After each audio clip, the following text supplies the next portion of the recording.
cada vez resiste menos cada vez que le hacen un examen comunitario. Es decir, cada vez que alguien se plantea algo y dice, bueno, vamos a ver, cojo la ley del IVA, esto lo dice la ley nacional, pues lo cierto es que algo que no se nos debe pasar es, bueno, ¿qué dice la sexta directiva o la directiva comunitaria de IVA en esta materia? Y a veces nos llevamos sorpresas, ¿no?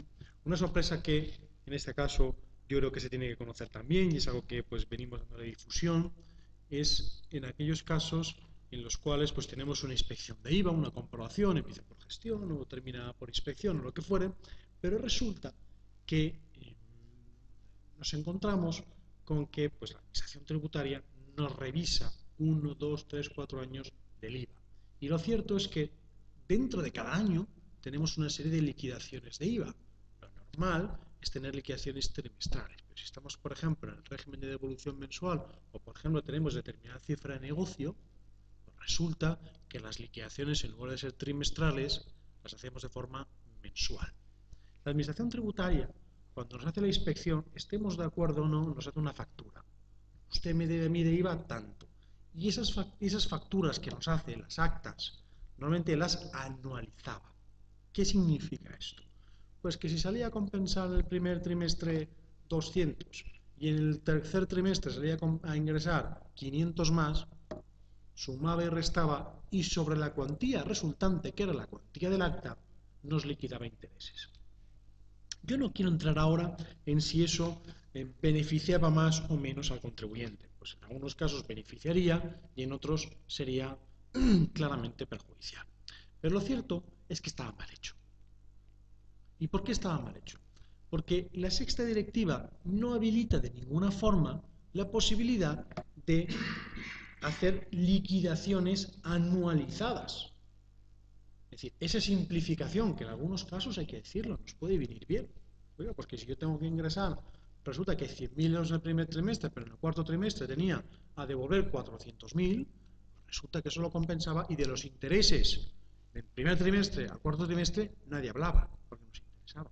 Pero en cualquier caso, hay que decir una cosa, y es que está mal hecho. Digo, está mal hecho porque la directiva comunitaria no permite las liquidaciones anualizadas, permite liquidaciones digamos, por periodos mensuales o trimestrales. La duda era en determinar si esa falta formal era un requisito, digamos, que podía ser subsanado en favor del principio pro actione, en el sentido de decir, bueno, que tengamos un requisito formal, eso no altera, digamos, el fondo del asunto, o bien era un defecto sustancial que merecía la nulidad radical del pleno derecho, en cuyo caso las actas debían quedar anuladas. Pues bien, nuestros tribunales ya han establecido que el efecto tiene que ser un efecto de nulidad radical. Y eso se lo ha dicho el Tribunal Económico Administrativo Central al recurso en unificación de la doctrina que presentó el Director General de Tributos. Y cuando hablamos de tribunales económico administrativos, el matiz que decía antes Carlos es fundamental. Es que no estamos hablando de un tribunal en el sentido de que es un órgano jurisdiccional. Los miembros del Tribunal Económico Administrativo son funcionarios del Ministerio de Economía y Hacienda y por tanto eso tiene una cierta relevancia. Y que decir tiene, todo el mundo se acuerda que la Ley General Tributaria establece que 2 resoluciones del Tribunal Económico Administrativo Central generan efectos vinculantes para todos los cuerpos administrativos del Ministerio de Economía y Hacienda, de la Agencia Tributaria. Luego, esto adquiere una relevancia que es fundamental, porque la pregunta es, bueno, ¿y esto a mí en qué me afecta? Pues le afecta de la siguiente manera. Si usted tiene un acta de IVA y resulta que esa acta de IVA se la han anualizado, que es lo normal, es decir, usted verá que en el acta del IVA verá primer trimestre, tanto, segundo trimestre, tanto, tercero y cuarto, y en horizontal la suma, y lo que resulte, pues solo se apliquen, pues eso es un defecto formal que en aplicación de lo que dicen nuestros tribunales es nulo de pleno derecho. Luego, esa acta resulta nula.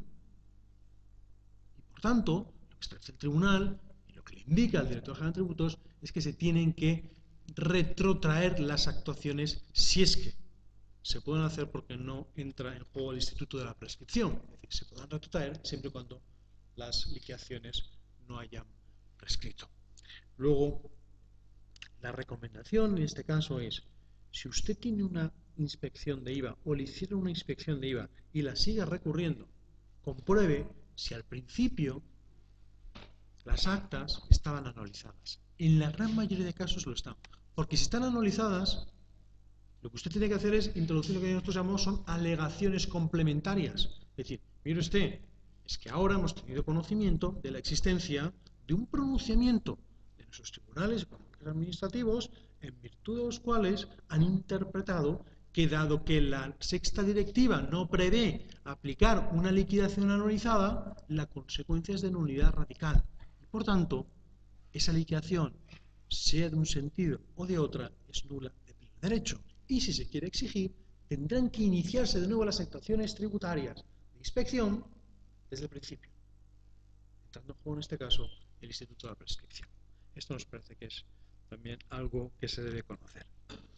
Y por último, si me permites, Carlos. Sí. Una cosa, dada la rapidez de nuestros tribunales, pensemos aquí, cuando dice, si tenemos que volver a notificar al empresario para levantarle las actas de IVA ya trimestrales o mensuales, y en la media del Tribunal Económico del Tribunal Superior de Justicia nos encontramos en 5 o 6 años, está claro que si gana ese pleito, y es del año, ahora mismo el 2006 de IVA está prescrito. Y el 2007 también. El 7 de enero, del 8, 4, no, 4, 12, no, el 6, ¿no? El 6 es el que está prescrito.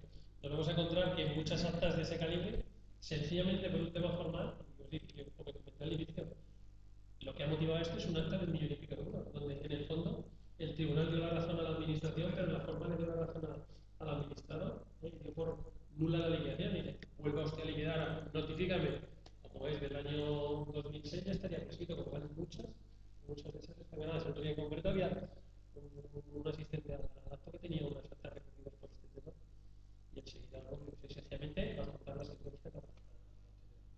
Y si no, aguantar. Si vemos que estamos en el 2007, aguantar. El tribunal vaya, que tarde sus 2 añitos, y al final incorporamos las para que por la administración de oficio no vote. Lo cierto es que lo que estamos comentando no deja de ser muestras, todos tienen un elemento en común, y está reflejando lo que es el movimiento de globalización fiscal en el que nos estamos moviendo, al menos en términos de la Unión Europea. Es decir, tenemos un movimiento de globalización fiscal que es mucho más importante del que parece. Lo que sucede es que a veces los mecanismos de información pues no son lo suficientemente fluidos. Fijaros que sobre normativa española la Dirección General de Tributos emite una media de 200 resoluciones vinculantes al mes. Pero no se ha dicho por ahí, por ejemplo, que tengamos el Fondo de Comercio Financiero denunciado. El Fondo de Comercio Financiero es un beneficio fiscal que tenemos precisamente para invertir en empresas extranjeras. Esto es muy habitual en la provincia.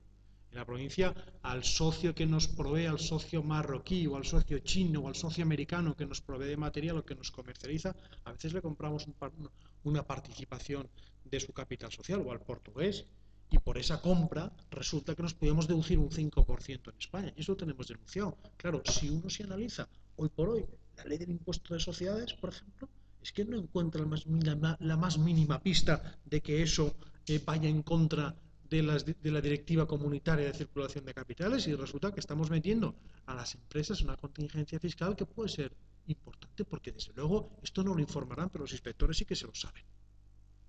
¿De acuerdo? Entonces, tenemos un ejemplo de globalidad. Otro ejemplo también de globalidad, ya dentro y por último en términos de IVA, es en relación a lo que está pasando con las muestras.